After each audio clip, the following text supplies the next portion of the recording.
Uh, my move from Ireland to America, it was at the beginning. It was a little traumatic. I was 17. I was just becoming social with all my friends, getting to go out in the town to nightclubs and stuff like that. And then we were told we're moving to the other side of the ocean. So it's a little bit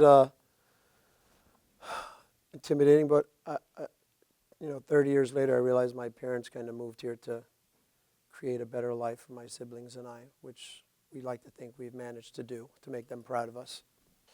Uh, well, we're talking about two different times, but Ireland is kind of it's a lot of fun, but it's kind of a wild place in many regards. The kids are out in the town a lot. I think, it's a generational thing too. Back in the old days, we just come home from school, drop our bags under the staircase, and go out till 9 o'clock at night, and come home for dinner, if there was dinner. We had one car per family. My dad worked. My mom was a stay-at-home mom, and that was pretty much everybody in our generation. And then it came to America, and everybody hustles over here because of the necessity to kind of, you got to eat, right? So, my mom got a job in Food Town. My dad was working over here. I got a job. My brother got a job. And then when my sisters were old enough, they got a job. So, but definitely more opportunities here, more different types of people to meet. So we're glad we came. We consider ourselves very fortunate.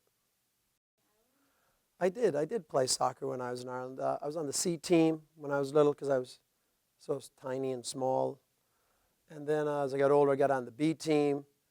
And then once I got to like 15 or 16, I used to guest for the A team once in a while because lots of my friends were really good. So occasionally, if they were stuck for players, they'd invite me along.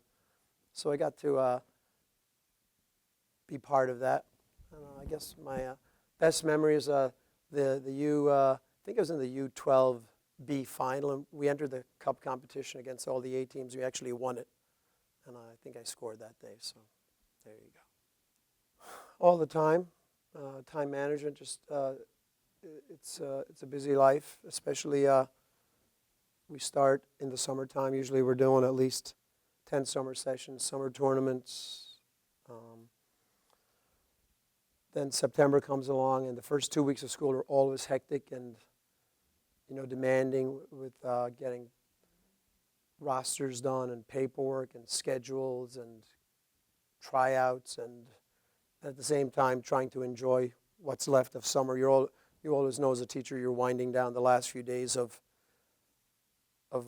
family time, but that's something I've gotten better with over the years. But yes, it's all every day is a challenge. I think what was the old saying I heard, like time management? It's really a war, and most days you win the battle, and then there might be a day or two where you don't win the battle. But as long as you win the war, then that's good. So I guess at the end of every year we sit down and look at that, and hopefully get another chance.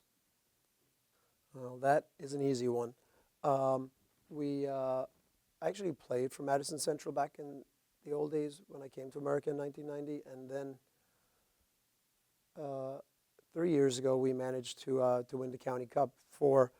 At that moment in time, we thought it was the first time we had won the county tournament. But subsequently, we found out that someone else had done it in the 1990s.